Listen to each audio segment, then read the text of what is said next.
Hello, everybody. Welcome back to the Journey Through GL podcast. I'm your host, Thomas. I have no idea what I'm laughing at. Welcome to another week. Welcome to week 10. Welcome to the week of The Secret of Us. Welcome to the week of Uranus 2324. Welcome to the week of hopefully Lingling fans and Freen Becky fans will be able to get along in this episode. This has been a really, really interesting week for me. I saw Spider Man Brand New Day in theaters on even before opening night with my hometown theater. My theater plays these big blockbusters usually a day early. So, Spider Man Brand New Day was supposed to come out on Friday, July 31st. My theater showed it a day early, an early screening on Thursday, July 30th. And I got tickets to go to that. I was able to secure the best seats before anyone else did. And it's a really, really great movie. With Marvel and DC movies, a lot of people assume that they really take inspiration from comics directly, and that's not really the case. Spider Man Brand New Day, this movie, it took a name inspiration from a comic run, but it's not specifically one comic specifically. So if you're at all familiar with Marvel movies and you watch Spider Man, then you know at the end of Spider Man No Way Home, Peter had Doctor Strange cast a spell that erased everybody's memory of Peter Parker. And that is similar to what happens at the end of a four-part mini run called Spider Man One More Day. But it's not Doctor Strange. Mephisto, who's kind of like the devil in Marvel Comics in a way, he I think, wanted to split up Peter and MJ's relationship, and Peter was trying to make that stop, but he made things worse. And eventually, he had to make a decision which made everyone forget who Peter Parker is. And that's how One More Day ends, and that's how Spider Man No Way Home ended. The very next issue that comes after One More Day in the comics, the run of The Amazing Spider Man, is the beginning of the Amazing Spider-Man Brand New Day run. So that's where Spider-Man Brand New Day, the movie, took the name inspiration from. There's also a compact comic called Spider-Man Brand New Day, but I don't think that one is what inspired the movie either. The movie is insanely good, easily a 9.5 out of 10. For me, I think it's a better shot, better made, better paced movie than Spider-Man No Way Home, but there's never going to be a movie that has the emotional high and the feel and the vibe that Spider-Man No Way Home does. Seeing Spider-Man No Way Home on the Thursday night preview before me and my parents we went down to Iowa for family vacation for Christmas break, I will never ever forget that feeling. It is a feeling completely unlike any other. There's never going to be another Spider-Man No Way Home. But I do think that Spider Man Brand New Day is a better made movie, but it just will not beat Spider Man No Way Home on the emotional high, and it never will. I do think that it did leave room for Peter to come back eventually. I do think that Tom Holland likes taking breaks in between Spider Man, especially after Spider Man No Way Home. This was the longest break that he's had from playing Spider Man because from the gap between Homecoming and Far From Home, I think was what? That was 2016 to 2019, and then 2019 to late 2021, and now late 2021 to mid 2026. So, yeah, this is a pretty long gap. And he loves playing Spider Man, but he didn't want to move on with his fourth Spider Man movie too quickly after No Way Home. They needed to let it settle a little bit. And I think Marvel had a really good plan for Spider Man. And Brand New Day has been smashing records. It's the second highest opening weekend movie for the box office, just below Avengers Endgame. Like, it is almost at $1 billion, which is crazy. It shows that people show up for Spider Man, and it's an amazing movie. Having Sadie Sink as Jean Grey was a really great choice. I have seen some people shipping Jean Grey and Spider Man. It happens a little bit in the comics. They have like a fling thing and some type of alternate reality dream mindscape thing. And while I do think that the chemistry between Jean and Peter was really great in Brand New Day, I don't think I'd like to see them as a couple. I think that Sadie and Tom would really much rather have the two characters have a brother-sister relationship. And speaking of like sibling relationship, Frank Castle and Peter Parker is one of the best duos that we have ever gotten in the entire MCU through all of the TV shows and movies. And I am fully confident in saying that. It was hilariously amazing. It's like the perfect best friend, but you annoy each other thing. When Peter swung MJ to the like abandoned oil rig thing where Frank lives, and the two of them started arguing about whatever happened on Staten Island. And Peter turned to MJ and was trying to explain the whole thing from his perspective about how he's right and Frank is wrong, and Frank is just getting so upset at him. And when they're inside and Frank asks Peter what he needs in order to fix his inhibitor, and Peter just goes, Frank, you do not have what I need. And Frank responds with, boy, you got some mouth on you. It's hilarious. I love the two of them. They, they get on each other's nerves so much, but spoilers, when Frank shot Peter and he realized that it was Peter that he shot and not Jean, the look on his face, I will never forget. He thought that he had killed the only friend that he ever had in his life. And then we got uh what was it called? What would it be called?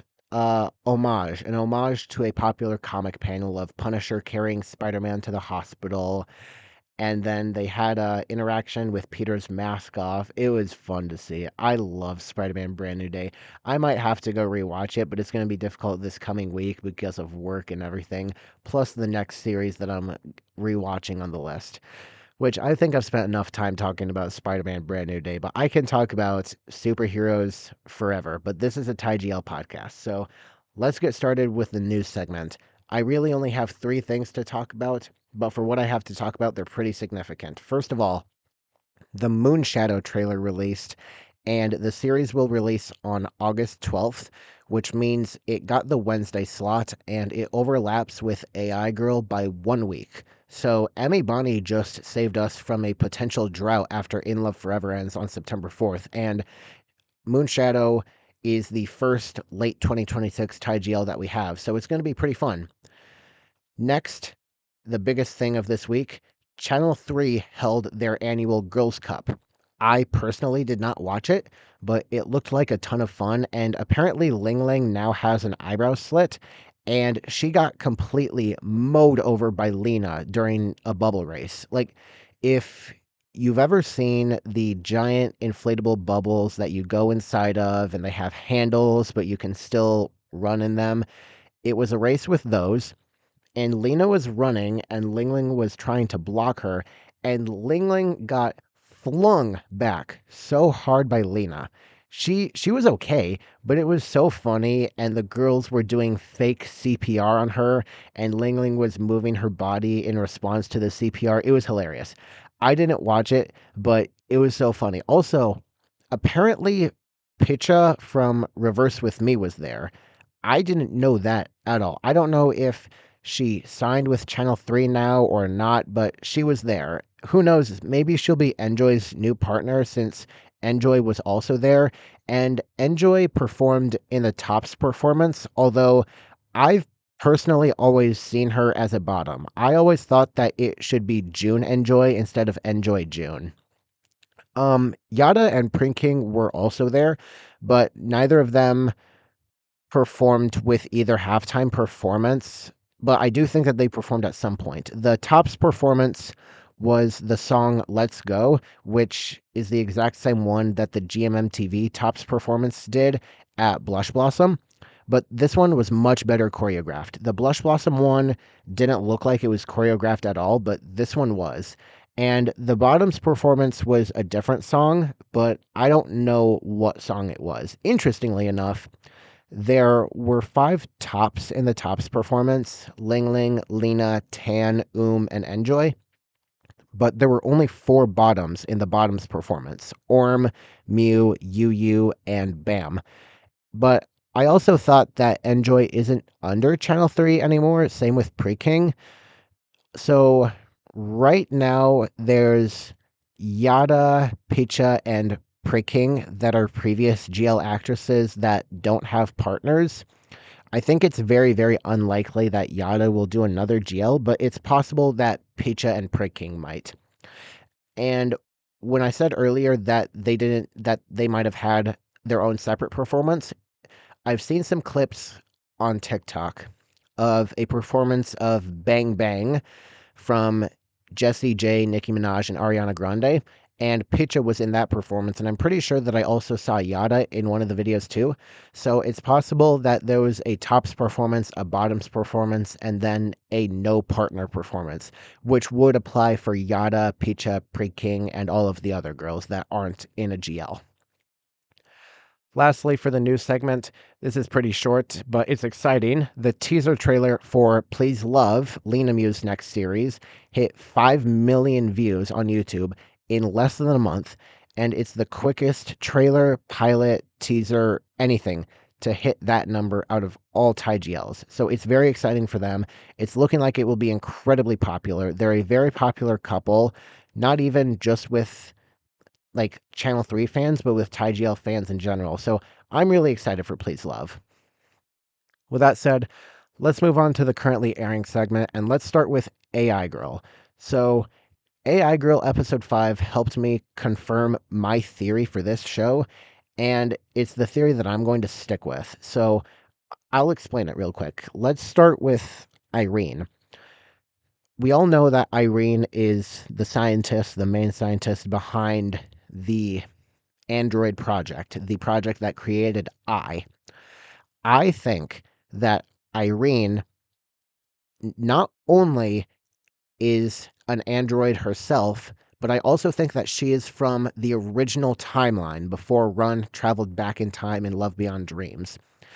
And the reason I say that is because in episode 5, when the main investor researcher dude was walking out of the office, the guy that wants his daughter's face on one of the robots, Irene hid from him in the hallway. So that leads me to maybe think that the researcher's daughter is dead. But if that's the case, then why would Irene be hiding from him if she is not his daughter or looks like his daughter? I think that Irene is not meant to exist in this timeline. I think that in the original timeline, Irene was created in the looks of the researcher's daughter, and she was the original from the original timeline, and she fell in love with Jen. But then when Run traveled back in time, she also, for some reason, traveled back too, but she's not supposed to exist. So she is pretending that she is actually a human, and that's why she needs to hide from the dude because she looks like his daughter.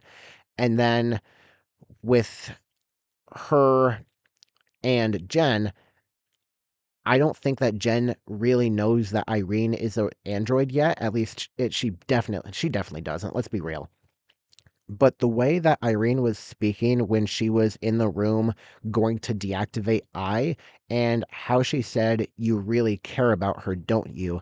It was almost as if she was letting Jen go and accepting that this is her situation and that she lost her, but she still cares about her. But I think that the that we see at the end of the episode is actually Irene because usually always wears a metal band around her arm, but in the end, we don't see that. So either that metal band was something that Irene deactivated, or Irene shoved into the closet, and the that is on vacation and in hiding with Jen is actually Irene.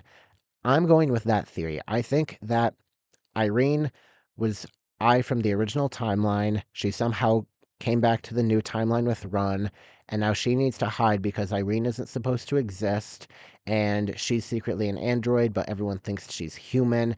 And that's why Jen kept drawing her face because those memories from the original timeline were slowly, slowly slipping over, and she kept seeing Irene's face because Irene was previously in the original timeline. That's what I'm going with my theory. It's a little bit complicated, but I think it makes sense, and I think it's very likely. My Lady Bodyguard episode 11 was nothing but a long sex scene, and it wasn't even good. Episode 12 was mostly just Ring Chem telling Kale that no matter their status or gender, she still loves her the same. It wasn't much more than that. I wouldn't be surprised if nobody's watching this. In Love Forever episode 7 made me so angry, I was about to punch a hole through my monitor because Runch's mom is the third worst villain in all of Thai GL, right behind Prem's parents from Poisonous Love and Kay from Clarabelle. Kay tried to murder Belle using her allergic reaction. Prem's parents made her think Pat had died, and Runch's mom threw away her wedding ring. Crazy psycho bitch is what she is. Holy hell. I wouldn't have been mad at all if Neen actually strangled her for real, because that is what she deserves at this point. I'm still enjoying this series quite a bit, but having two bad episodes or weak episodes in a row is not a good sign for this series. But I do glaze Channel 3 quite a bit in this episode. I have a lot of notes down because of The Secret of Us, so I can't be too mad for In Love Forever right now. For me, I think it would be a better direction for the series to go in if it solved the issue with Runch's mom early in the show and did something like going no contact or moving locations so she couldn't find them. And then the show would only focus on the good things, like rekindling Runch and Neen's marriage so that they don't get divorced. Um, I think there is something seriously mentally wrong with Runch's mom because she can't take no for an answer no matter what the issue is. Everything just has to go her way, and it's something with either her brain or how she was raised because every time that she's told no, she just goes one step further, and it usually clearly works, except for this case. She went from insulting Neen to smashing a vase in their house, which resulted in Neen getting cut, to setting up Runch with another woman while she is already married and not even telling that woman that Runch is already married, which would make her a homewrecker.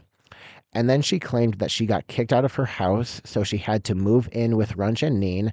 Then she causes Neen to stay at her parents' place for a few nights, causing more tension between Runch and Neen. Then she tells her friends that Neen is a bad wife, and she plants trees out front of their house that, mind you, is not hers. And she replaces photos of Runch and Neen with photos of her and Runch. Then she calls her daughter almost every hour while she's at work.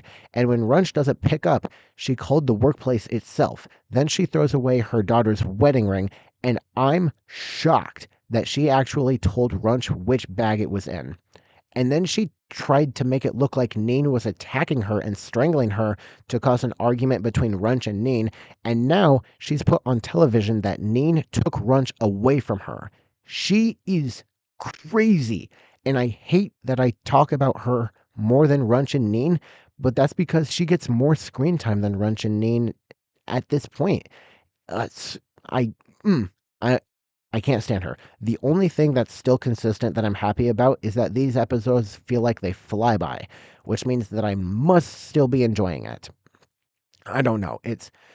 There's a lot. Fire episode 4. I don't know how they do it, but this episode was even better than the last episode, and it might be because this series is like a true enemies to lovers story, and we haven't gotten much of that. We had enemies to lovers in Queendom and Poisonous Love, and that was really it. And I'm not counting enemies with benefits because we got way more benefits than enemies in that series. Um, for episode 4, it went by so quick that I was shocked when the final scene was the final scene. And if any show is able to do that consistently, then it's bound to be a very good show.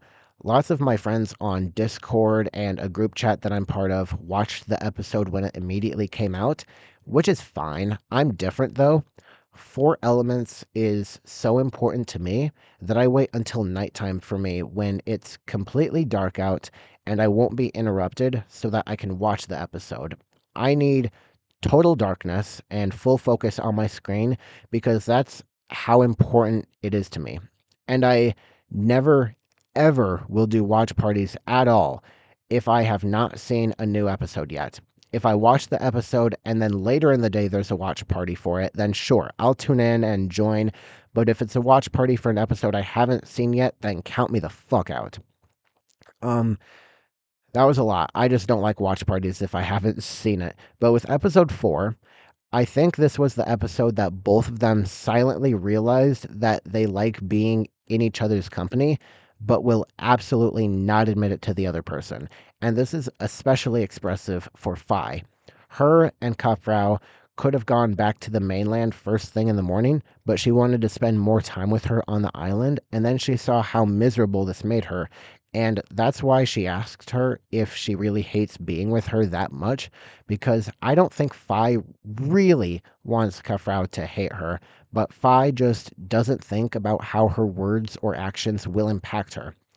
And she does care about her, as we know now, because of the bike thing, but Kafrau will never know that until Phi actually commits to being nice to her, which I think will happen in the next episode. And this is partially why she got so drunk, maybe, is because she didn't want Kafrau to hate her so much, but she does. And they say that alcohol is liquid courage or truth or whatever. So the way that I'm interpreting it, the scene when they fall asleep together is Phi really feeling guilty about everything that she had done to her, and she wanted to kiss her so much, and she never would have done it if she wasn't as drunk as she was. I don't even think that Phi remembers the kiss nor what happened, but Frau absolutely does, and the fact that Frau didn't move or leave the bed shows that she likes being in her presence at least a little bit. I think that this is a case of Phi fell first, but Kafrau will fall harder. And going back to the bed thing, I love how the two of them silently looked at each other when they thought the other one was asleep, and that they didn't move because they wanted to stay like that. But when both of them have their eyes open, they start arguing again. I actually think that Phi wouldn't have opened her eyes if she knew that Kafrau also had hers open. She probably thought that hers were closed, and that's why she opened her eyes. I think it's going to take a very long time for either of them to admit that they love the other person, both verbally and to themselves. But Phi is already wanting to make Kafrau like her more, which is going to be clocked so easily by Din and Rose in the next episode. Which, another thing with Din and Rose, I'm completely confident that Rose is not pregnant in this series. The timeline just doesn't match up with what it is in the novels, but it's possible that we will get a special episode with the kids, just like we got a special novel, and it may be announced at the final Four Elements fan con, but who knows? One last thing that I noticed with this episode is when Kafrau slipped and fell onto Phi when they were boarding the boat at the end. They both hold it there for a moment, and then Kafrau is the one that moves first instead of Phi, but it would easily have been the other way around when the series began. I'm really looking forward to the next episode when Phi starts to be nice to her, and also for whenever the aunt gets a taste of her own medicine. Bowl cut looking head. Actually, it is a bowl cut. What was I meant to say? I saw this earlier. Bicycle helmet. Bicycle helmet. Oh my gosh, I'm tired. Okay, with that said, let's move on to the first of two reviews for this week. Let's do The Secret of Us first. This was, of course, my second time watching The Secret of Us. I went into this completely with an open mind, acting as if it was the first time that I saw it. I could not have changed my score anymore. The first time that I watched The Secret of Us, if you have watched my TikToks or if I said it earlier in this podcast, which I probably have, I gave The Secret of Us a 6 out of 10. I thought that it was a bit boring, bit slow, but still good. I was very, very wrong. This series is really quite good. Usually with shows, what I've been doing on this podcast is I do some notes for every 2 episodes. But since this series is only 8 episodes long, I have notes for every single episode. So who knows if it'll go quicker or slower. But let's just start. The Secret of Us is the very first Lingorm series. It's produced by Channel 3. It released on June 24th, 2024. It's a novel adaptation of the same name. The author's name, I believe, is Monma, and she also wrote Poisonous Love, which we'll get later on in this podcast. The Secret of Us is loved by so many fans. Oftentimes, when people think of Lingorm, they still think of this series, and it's very understandable as to why. I just spent this past week rewatching The Secret of Us. It was my second time watching this series ever. The first time I watched this series, I give it a 6 out of 10. My new updated score, Nung Song Sam, 8.62 out of 10. I really, really like The Secret of Us. I think it is amazing. I really ate my words so hard with this series. I was stunned by how much I enjoyed it. Episode 1 was really, really good. Even though I've already seen this show, I went, of course, into it as if I'd not seen it before, and it's the best thing that I can do with any of these shows. I knew that this episode was Earn and Falada's past before they broke up, but I didn't remember that it was the whole episode full, save for like 5 minutes at the very beginning and very end. This first episode was fantastic. Falada standing up and protecting Earn against that creep. It was so attractive. The birthday surprise was the cutest thing ever. And even though Earn willingly ate the bananas and she had to go to the hospital, Falada did not let that ruin her girlfriend's birthday because she brought a portable birthday cake and candles so that Earn could still make a birthday wish. My favorite scene of the flashback was when Falada was studying her textbook and Earn kept yapping about where to eat, and Falada did the most attractive thing that could ever be done in a relationship. She shut her up with a kiss, saying that she couldn't concentrate, so she wanted peace and silence, but I personally think that she just wanted to kiss her.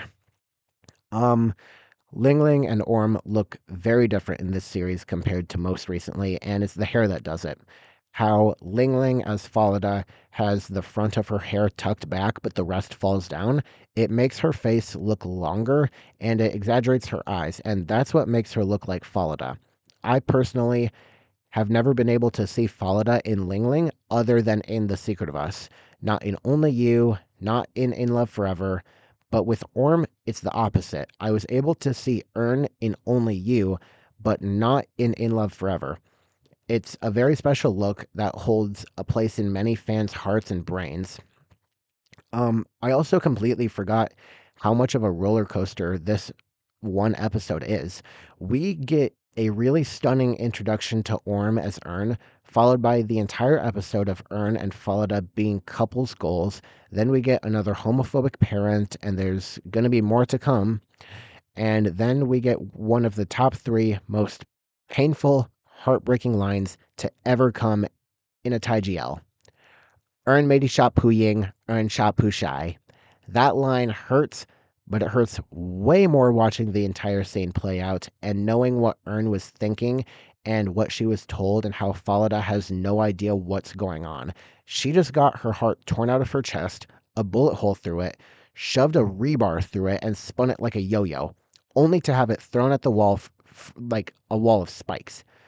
That's what Earn did to her heart in that scene. Earn told her that she was just a toy that she was using for money and that she likes men and not women. Um, man, I hate talking about this, but I have to.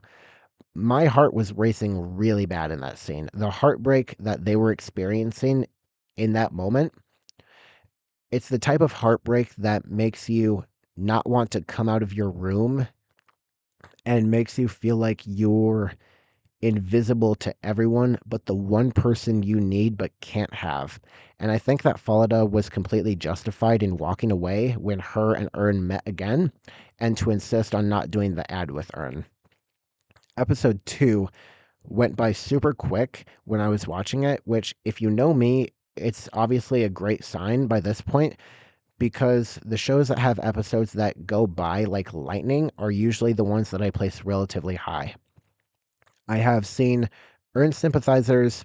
I have seen Falada sympathizers. Personally, I think I am fully a Falada sympathizer. I think that her throwing away the food that Ern made for her, letting the balloon go and float up to the ceiling, telling Ern that she hates her and shoving her away, calling her a lunatic, continuing to refuse to shoot the ad. I think that every hurtful thing that she does to Ern is 100% justified. However, I really cannot simply not talk about how committed and determined Ern is to get Falada back and to get her to fall in love with her again. She is going through some quite intense lengths to do it, even continuing to follow her outside of the building after she got told by the person that she's after that she hates her. But we can obviously tell in this episode that Falada still cares for Ern, but can't love her yet because she's still healing and she's too hurt. But Falada saving Ern from the car and protecting her head from hitting the table, while I wouldn't call those romantic gestures, it shows that hate is the wrong word for how Falada feels towards Ern. We also get introduced to Ying as Engfa and Prinking as Rete in this episode, both of whom are at one point supposed to be a villain, but later turn out slightly different. Although it's mostly Engfa that turns out different.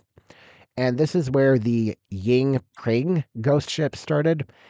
Engfa has a crush on Ern, and Rete has a crush on Falada. All three are actresses in this series and are in a show together, but Rete causes a lot of problems and causes scenes to need to be reshot. I didn't like her by this point, and it was only her first episode that she was introduced, but I was okay about Engfa. I thought that her putting her hand on Ern's lower back was a bit too soon and slightly creepy, but it doesn't stay that way for long.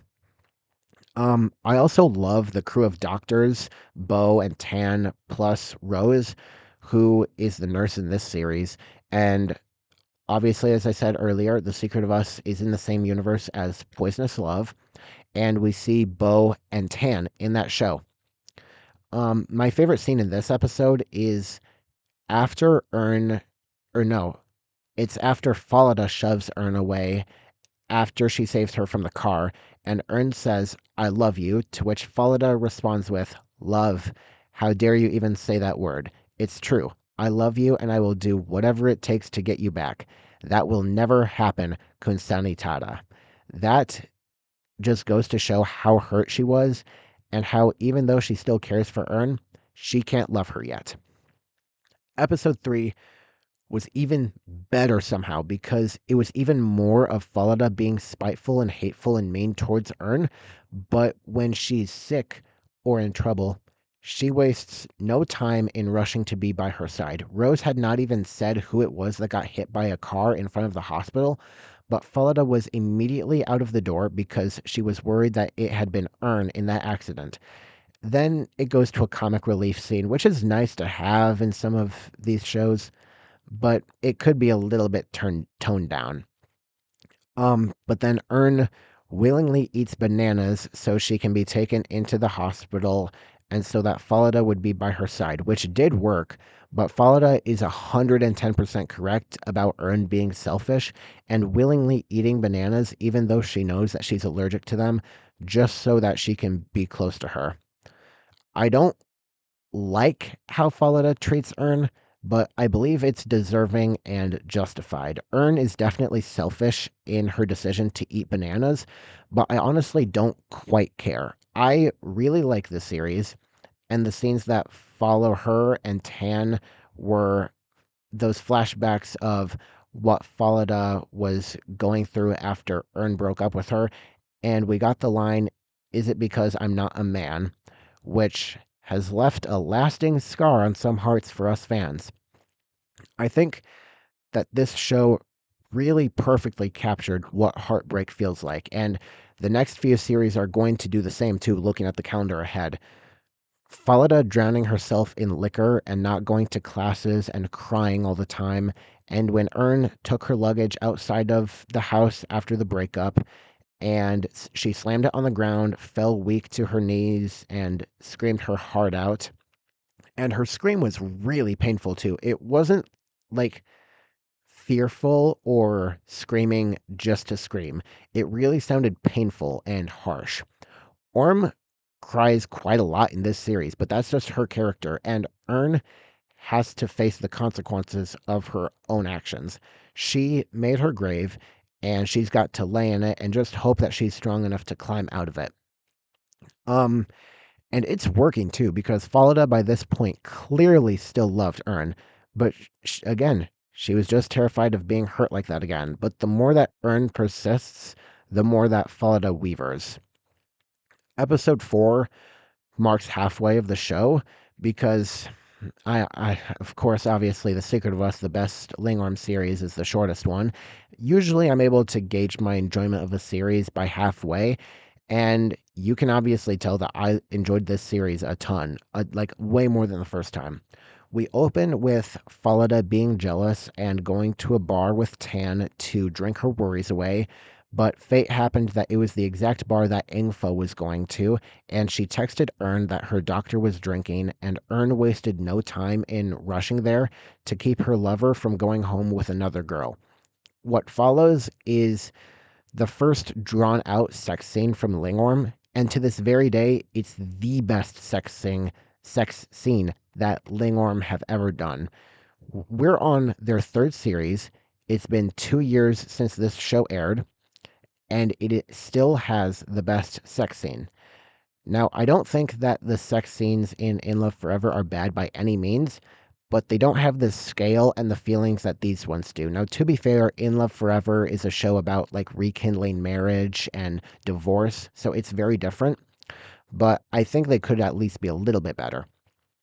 They don't give me the feeling that I'm walking in on something that I shouldn't be seeing, although given the circumstance and the the episode 4 scene being a drunk sex scene, even though Falada was the one that instigated it, I don't quite know how I feel about the morals of it, but that doesn't take away from a really freaking good scene.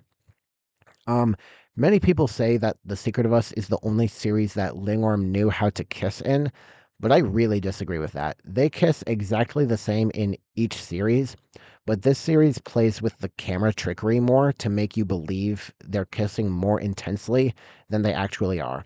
Plus, all of the body movements that they're doing, which I will agree that the body movements have gotten a lot worse. Okay, maybe not a lot worse, but worse than in this series. But the kisses are the same that they've always been. They're Lingorm kisses, and I don't care because once I stopped caring about Lingorm kisses, I started to love them much more. Um, I thought that Falada waking up, coming to the realization slowly that she was naked in bed with Ern was so hilarious. And I found the childlike nature of bickering between Ern and Engfa with Rete to be super funny as well. I wish that Falada had not used Rete to only get back at Ern and Engfa, but considering everything that Rete does to Ern and Engfa on the set of their series, I think it's pretty justified.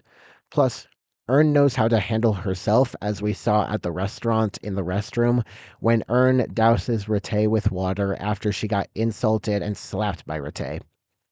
Um, Ern is a serious masochist in this episode because what her and Engfa are doing to get under Falada's skin and make her jealous and bring back her feelings, it's working. But the more that Ern pushes when they're around other people, the more that Falada will hurt her until it's too much for her to bear.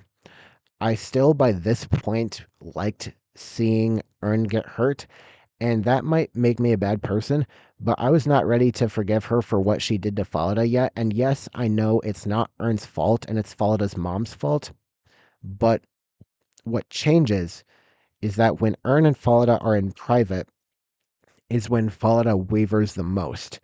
The damn cliffhanger for this episode is that Falada comes over to Ern's house saying that she forgot her phone, but she plants it under a pillow just to find it 10 seconds later. So that's clearly denial of her own feelings.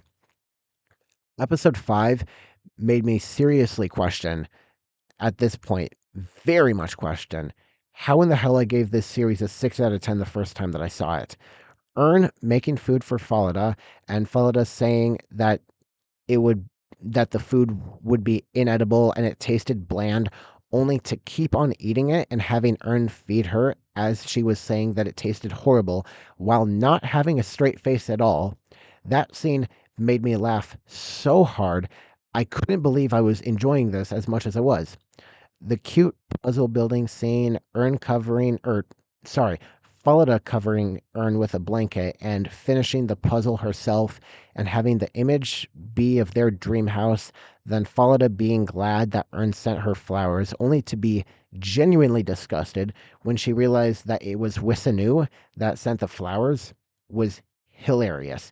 She set the flowers down and was wiping off the man germs from the flowers on her hands. Hilarious.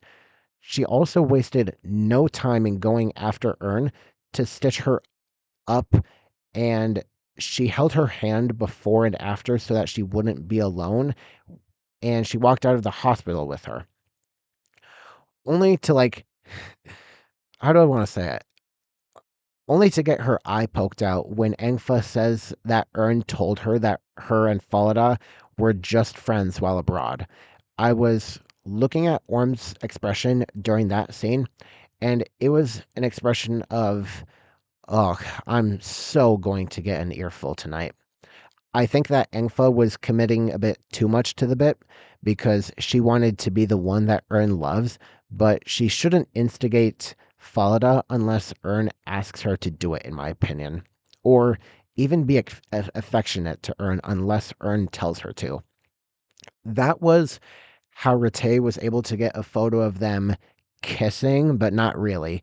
And that domino affected to Falada coming home in a fireball and accusing Ern of being a two-timer and subtly called her a prostitute by saying that she could charge her for that night. And then we get to when I felt super ridiculously bad for Ern. It's when Falada smashed the puzzle on the table just after Ern had told her that she wanted to build a family with her. I think it's a really good thing that Susie was there to be with Ern because a person like Ern, who knows what would have happened and what she would have done had Susie not been there. Um, I think that what Falada did was perhaps too harsh, but the way that she was feeling and thinking that she had been deceived and had her feelings played with again, it makes total sense to me why she did it, but I didn't like that she did it. But I do like that Engfa was the bigger person and chose to tell Falada everything and spill her guts. And thank God, Falada told Engfa that Rete was the one who caused the whole issue in the first place.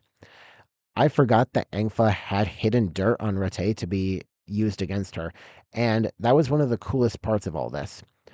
I think that Falada's mom is still the real villain of the whole show, but Rate is a close second, telling Falada that they were doing real kisses on set.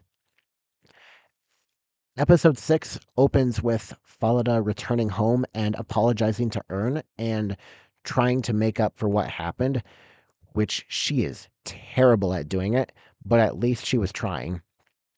Um, if I was Ern, I would probably be asking a lot about why she's back after saying all of those things, but it did give us them being girlfriends again and being happy in love, which we haven't seriously gotten since the first episode. Um, and then we get that goofy scene of Falada getting ready for the day and dancing in the mirror while lip syncing to a song that was playing in the background. I didn't understand that even a little bit, and it could have gone completely cut from the episode and it would be perfectly fine. Um, and then the rest of the episode can pretty much be summed up to how to make my daughter hate me in 10 seconds. Because every single interaction that Falada has with her mom is somehow directed to her relationship with New and how they should get together soon. It's once a fucking again a homophobic parent. Shocker. Almost every 2024 series has a homophobic, man, that word is hard to say, family member. So get used to it. Um, I thought that the scene between Falada, Bo, and Tan was pretty funny during the commercial ad shooting. I like that Bo and Tan are worried about Falada, but her only explanation is, but I love her. And then after the ad finishes is when Falada's mom makes everything about her again, when she speaks to Ern and says that this is how she repays her, but Ern doesn't owe Falada's mom anything. Saving her mom's life is her job because she's the hospital executive. Narcissistic fuck. I also noticed that this episode reused some scenes from the pilot, such as the bubble bath scene with both Falada and Ern wearing shirts in the bath for some Channel 3 reason. And then Falada's mom blasts in on an interview that Falada and Nu are getting married. So, if she had some personal goal of making her daughter hate her, she definitely pulled that one off. Episode 7 was pretty much all filler until Lada found out that her mom was the one responsible for Ern breaking up with her 2 years ago. We got some things with a side BL couple. We got a small scene with Rite and Engfa at the end, but it was mostly Falada and Ern being a happy, cute couple, and Falada's mom being upset about it. Um, there was this one scene after Falada tells Ern that she sent Tan to the training with Nu so that she didn't have to go. And she said that she was hungry, and then Ern was going to get up to cook something, but Falada pulled her back down and said that she was hungry for her, and then proceeded to make a tiger claw and growl, which that did not work on Ern a little bit at all, but it made me laugh really hard. One of the top funniest moments of this series for me by far. Um, After Falada finds out that her mom was responsible for the breakup, she decided to pack up and move in with Ern, which is suddenly where the mom starts getting all emotional and sad, thinking that she's losing her daughter, even though she almost lost her 2 years ago when Falada was in her unshowered, drunkard, heartbroken state. And I really hate Falada's mom, but I have to say that that woman is, for whatever reason, really good at playing evil bitch moms in these Thai GLs. The Secret of Us is the worst. Then it would be Affair. And her character in Broken of Love was the best mom that she played, but I still don't think her character was a good person. And I couldn't stand the forced love relationship between her and La Lin's mom. But back to The Secret of Us. I was really happy that Falada got that backbone and decided to resign from the hospital and leave everything behind. Although it doesn't last very long because her mom suddenly gets a heart attack because, of course, she does. Episode 8 gives us that classic redemption arc, which I think is our first one since Blank. Falada's mom survived the heart attack, and Ern decided to take a step back so that Falada could focus on taking care of her mom. And Falada responded by asking her if she'll really do it, even if it means that they'll be apart forever. That's a big part of this episode that I question is why do they suddenly need to be apart forever? Why not just say that they'll spend a few weeks apart, maybe a month until her mom gets better, and then they'll be together again? It feels like a mega extreme jump to purposefully torturing themselves for the audience spectacle of the happy wedding ending.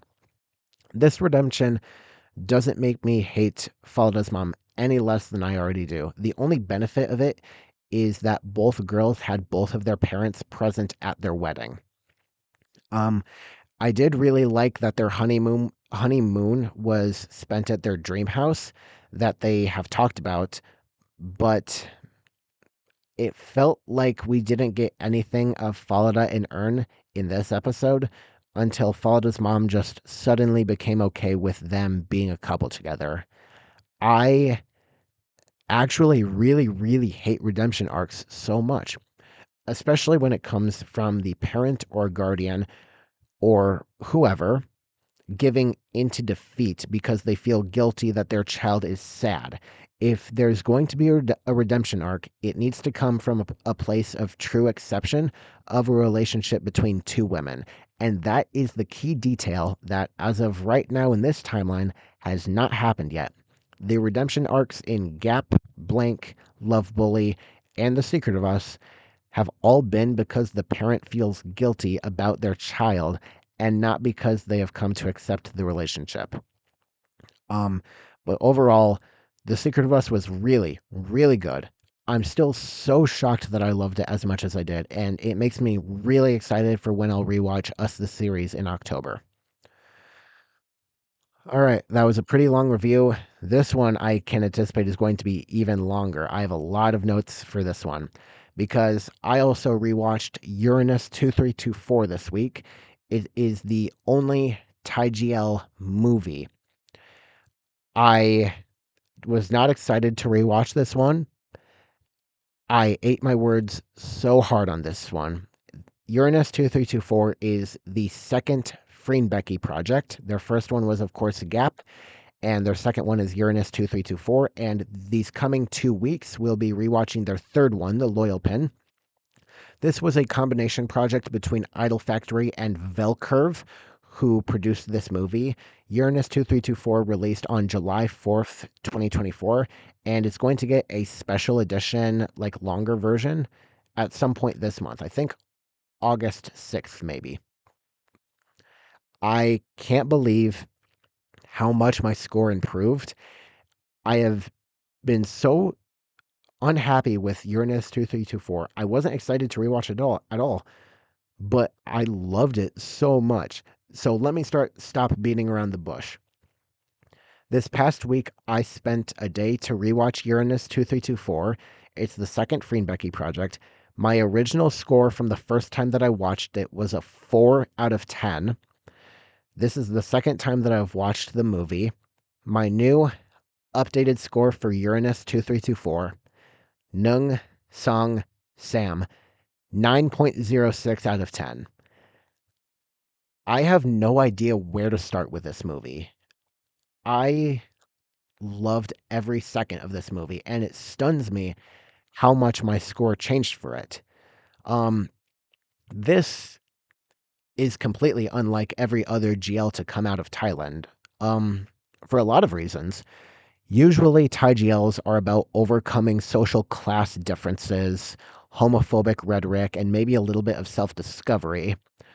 Um, this movie is all self healing and acceptance, and it's thrown into a science fiction world. Um, for anyone who doesn't remember this movie, I'll do pretty much a recap, I guess. Becky plays Kath, who is a freediver living in Boston. Her mom lives in New York, and her dad lived in Thailand. Her dad died in a freediving accident, and her mom gave up the sport, but Kath still loved doing it, and she would practice and register herself for competitions and often push her limits. Freen plays Lynn, a childhood friend of Kath who eventually becomes her girlfriend, but what drives the two of them apart is not family or arguments or immaturity, it's simply where they want to go in life. Kath wants to go down, but Lynn wants to go up. Lynn dreams of being an astronaut and going into space. And it works and happens. Lynn is part of a crew that is rocketed up into space at the same time that Kath is back in Thailand for a freediving competition, but also to make an attempt to sell her dad's old house at the request of her mom. This is where the science fiction time jumping and universe hopping starts, and I have a lot of different thoughts about it. While Lynn and the two other members of her crew are in space, a solar flare flies off of the sun, which causes Lynn and her crew to take emergency actions with the solar station to avoid any harm. But one of her crew members gets a head injury and they have to return to Earth, but there's some problems outside of the hull. So Lynn has to do a spacewalk to fix them. But that's when a comet called Charlotte's Comet comes flying by near the station, and it's breaking off into small fragments like comets do. And Lynn loses her gripping, and even though she's still attached to her tether, she starts flying away from the station, and then a small piece of the comet cuts her tether. At that point, all is safe, and Lynn just has to use the air powered micro thrusters in her suit to make it back to the ship. But she doesn't move because the movie shows that she sees something, which is Kath. The solar flare caused a delay in the freediving competition, but when Kath goes down, she sees a light, and it's deeper than what she's supposed to dive down to, but she goes anyway. And we see a shot that's almost like a wormhole, but it's Lynn in space looking at Kath diving in the water towards her. At that point, Kath is taken to a different universe, but we already saw glimpses of this universe earlier when Kath was in her dad's house holding a photo and looking around. We saw small 2-second clips of this universe, which is weird. I didn't like that weird Nolan-esque time jumping back and forth thing, like reusing the same shots. This universe is when Lynn and Kath are both kids still, different hair, and Kath's dad is still alive. Lynn is moving away to Phuket, and about a month of living in that universe, Lynn and Kath meet again as the two are practicing freediving. Kath for a competition, and Lynn as one of the safety team members. During the competition, Kath pushes her limits, and the safety team has to go get her, but luckily, she's alive. Lynn and Kath fall in love once again in this universe and spend so much romantic time together, but all goes sideways when the two plan a vacation and arrive separately. Lynn goes to take photos of a beach, and by pure storytelling, there's a tsunami coming in, and Lynn dies. Then we come back to the real universe, and Kath is pulled up to the surface of the freediving competition, but when she tries to compete again, she's told that she's disqualified. At that point, she takes a boat and drives to the middle of the water away from the competition and dives down towards the light. And we get another shot of Lynn still stranded in space and Kath closing in on her diving all in one frame. And it's the single most iconic shot from this movie. Um, I love how this movie looks so much. It looks amazing. There was not a single color or lighting detail that felt out of place. This movie apparently had a production budget of 1.5 million US dollars, and it completely shows. I would be willing to say that this is the best looking Thai GL I have ever watched out of all 65 of them. And I have no idea why I gave this movie such a low score the first time I watched it, but I must not have just watched it properly. Um, Back to the movie. The next universe is a World War II universe, and it's a few days after what should have been the bombing of Hiroshima. But in this universe, the airplane carrying Little Boy was shot down. Kath is a British soldier who was sent to infiltrate Thailand to make contact with some specific people who apparently are on their side. She has to do this all while the Japanese soldiers are after her and attempting to kill her.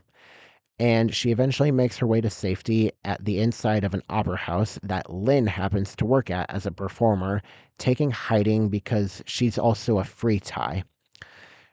She helps Kath, but still suspects her of being a spy, so she silently tests her using a question: which way does the sun rise? And the answer that Kath tells Lynn means that she's not dangerous. They hide for a bit and make a plan for Kath to escape on a boat, and it almost works until the Japanese soldiers show up, and Lynn and Kath are forced to leave instantly and rendezvous with a woman who will take them to the boat. Lynn wants to stay, but Kath insists on no. And when the Japanese soldiers catch up, Lynn has no other choice but to board the boat. However, Kath gets shot and loses a lot of blood and becomes extremely weak and eventually dies in Lynn's arms on the boat, but not before confessing to Lynn that there are other universes and that they're in love in every single one of them. Lynn obviously doesn't fully believe her at that moment when she says it, but when Kath dies in Lynn's arms and Kath says she was happy to spend just a little bit of time with her, that's when Lynn knew that she did love her, but she had to lay her to rest in the water. At that point, we get another implied moment of Lynn and Kath saving their own selves for the other person. Lynn in space holds Kath in her arms, who's in her diving suit, and Lynn tells Kath that she needs to be strong and get herself to the surface so that she doesn't drown. And after that, Kath does manage to bring herself to the surface, and that's when the third crew member goes out on a tether to bring Lynn back to the space station. And we find out that both of them are okay.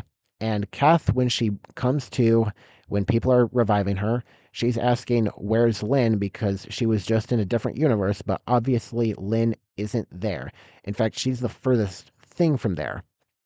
And once again, with the time jumping in this movie, we see shots and clips and glimpses of so many different universes, mainly the two that Kath traveled to. But there's also a universe when Kath drowns in a freediving competition, but Lynn is there not as a crew member, but just to support her, and she holds her passed away lover in her arms. We didn't see Kath travel to that universe, but we know now how it ends. This movie is all about if you have one person to live and fight for, you can do anything that you set your heart to do, even if you're not together. The universes are keeping Lynn and Kath apart, but they always think of each other and still love each other and will wait for the day that they can be together again, even if it takes forever. This movie also just looks, sounds, and feels amazing. The action sequences in the World War II universe looked so spectacular and genuine, I can't words into it. Furthermore, the camera and light filter changed and was different between universes to offer a different feel and vibe to the universe. The World War II universe had a bit of a dull army green look to it, and the universe when they are kids had a very, very subtly brighter and warmer look to it. I have no idea if Kath actually stayed in that universe for 1 month, but it's implied. There are some things that I didn't like about it. One of them is the audio felt delayed on one of the crew members on the space station. The first shot of Lynn in space and Kath diving, but it's all in one frame, like the wormhole scene that I talked about earlier. That shot didn't look that great on a technical aspect, despite looking visually stunning. And this movie isn't exactly a happy ending. It's an open-ended ending. Um, I just can't describe how much I love this movie because it's so different than all of the other Thai GLs. We don't get much of Lin and Kath being romantic together. In fact, we don't get much kisses between them either. This is about Kath's journey to realizing that if the universe wants her and Lin to be together, then it will let them be together. This is one of the saddest and honestly least satisfying endings ever, but I feel oddly at peace with it because of the rest of the movie. I think that movies like this are what Freen and Becky may strive to do, and if I could ever meet them and they allow it, I would just want to give each of them a big hug and just tell them thank you for making this movie. If you haven't watched this movie yet, or if you haven't seen it in a long time and you don't remember liking it, rewatch it ASAP. It is amazing. And the amount of work that the two girls had to go through for this movie, Freen doing real zero gravity and suit training, and Becky learning how to dive. I love every second of Kath diving, and the work that went into those scenes was amazing because I'm pretty sure that she was really free diving and there wasn't an oxygen tank that they removed in post production. So Becky actually learning how to hold her breath and tolerate the water pressure is amazing. I have done swimming all of my life, competitive swimming, and Holding your breath while you are actively moving and working your body is not an easy thing to do. I really, really love this movie so much more than I thought I would on rewatch. It's amazing. If you have not seen it, please, please just rewatch it. It's wonderful. Like, I love this movie. I can't believe I gave it such a low score. I genuinely went back and forth between 9.06 and maybe a high 8, but I think 9.06, a low 9, is exactly where this movie belongs. Perfectly where this movie belongs. Okay, that was quite a lot of review stuff. Let's move on to the next segment. I'm sure that everyone's pretty tired about reviews for The Secret of Us and Uranus 2324. Let's move on to the OST of the series. I only chose an OST of the series for The Secret of Us, despite Uranus 2324 having 3 OSTs. And the reason that I did that is because, unlike The Secret of Us, Uranus 2324 doesn't have any OSTs that have their main actresses sing them. All 3 OSTs from Uranus 2324 are sung by third party artists, but not The Secret of Us. There were not that many OSTs used in The Secret of Us. There were 2 OSTs sung by different third party artists. There was a song called Don't Play with the System, which is sung by Lingling and Orm. And the last OST is called Eventually I'll Hurt, which is sung by Lingling.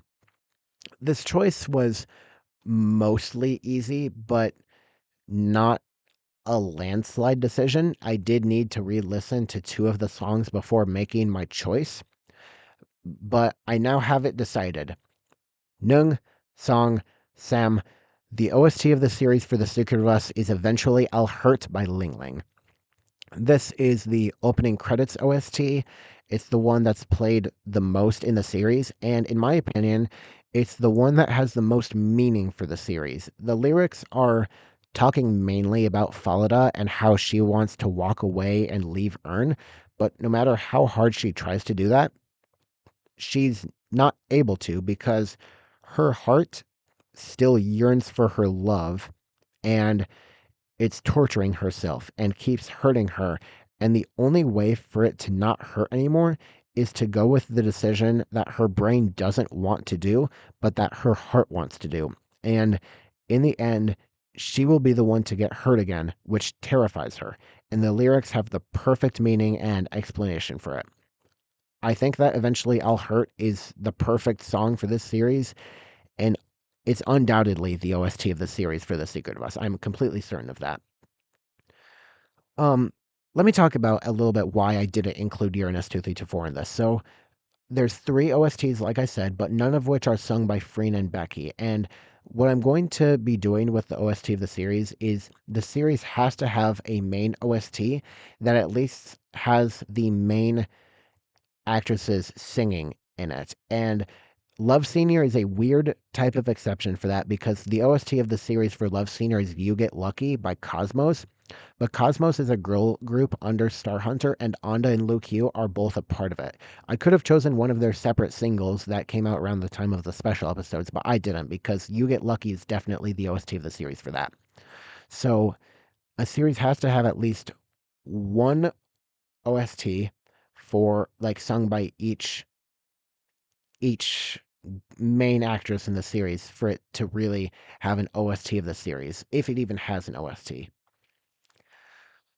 Um, Let me think. I got some cultural aspects and notices that I can talk about. I didn't really get any for Uranus 2324 because that's not really what that movie was about. But for The Secret of Us, even though there weren't many, I was able to get some because Ern is an actress, and it's the first actress role that we see in Thai GLs. So I want to talk about Thai licorns a little bit. And to understand that, it's really helpful to know the origin of the word. The word licorn originally referred to theatrical performances rooted in Thai classical dance, music, and storytelling. In early usage, licorn featured stylized gestures, live traditional music, poetic dialogue, or some mythological themes, and they were often adapted from Thai epics. And over time, licorns developed into a broader concept as Thailand came into greater contact with the West. New theatrical forms tended to emerge at that point, and with the influence of Western theatrical plays, these new forms featured more diverse plots, spoken dialogue, scenery changes, and a few staging techniques that were pretty Western, to say the least. And with the arrival of television and public entertainment, it gradually shifted from stage to screen, and the term licorne eventually became the meaning for television dramas. And while the word licorne itself is also associated with traditional plays and television dramas, it remains a pretty common term for the English word series, which has become increasingly used, as you may have heard in interviews or in shows itself. The borrowed term was initially used to refer to international productions, such as like Korean shows, Chinese, or even American shows. And in recent years, however, the word series has been adopted into Thai media to describe contemporary domestic productions, really, I believe is what they officially call it. Although both terms are often used interchangeably to refer to scripted televised shows, they're not entirely synonymous for some people. Licorne tends to invoke the image of traditional primetime dramas aired on major free to air channels with long episodes, usually like an hour or more long. In contrast, the word series refers to more contemporary works and more modernized works, often distributed via online platforms with shorter episodes and youthful casts. So that's why you'll really hear Thai GL actresses use the word series instead of licorne when they are talking about it. And the top two biggest platforms for licornes or series in Thailand is Channel 7 and Channel 3, which we're obviously very familiar with Channel 3. And Channel 7 is like the logo that we see at the start of every Four Elements series. When you watch the intro for it, it's kind of the primary color wheel. It's got a red circle and a purple circle on top with a green circle on bottom. And then it's pink, yellow, blue in the middle in a triangle, and then white in the very middle with a 7 in the white circle. And we see that at the start of every Four Element series. That is the Channel 7 logo. There's been a lot of different types of evolution of Thai series since black and white silent to the arrival of color in, I believe, the 1940s, 1950s, I want to say, somewhere around there.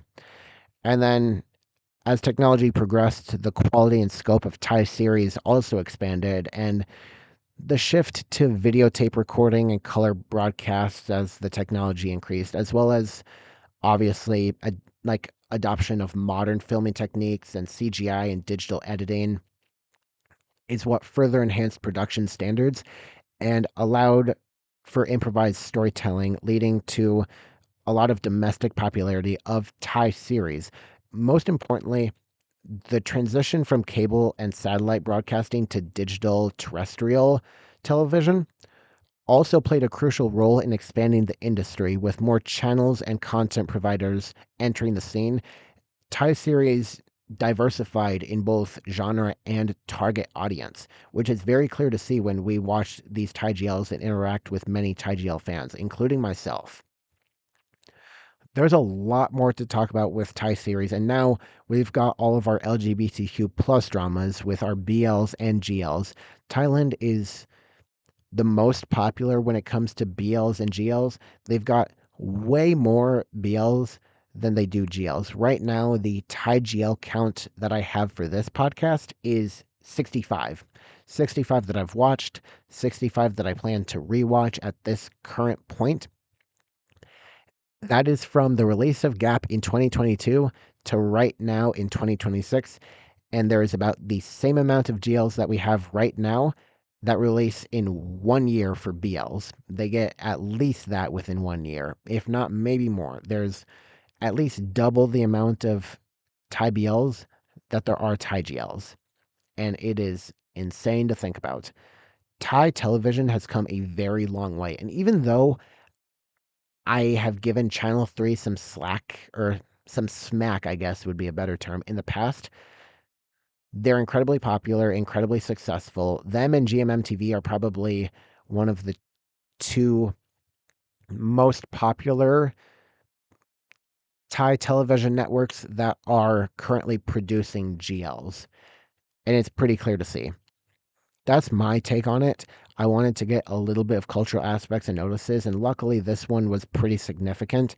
I've got an article on the Thailand Foundation website that I got a little bit of this information from, so definitely check that out. They're a really reliable nonprofit source, and they will probably help quite a lot with this coming 2 weeks, because the next series that I'm going to be rewatching is the second two-parter, because it is 16 episodes long. It's the longest one by far, and it marks 2 weeks that I'll be rewatching Freen Becky in a row, because this week was Uranus 2324.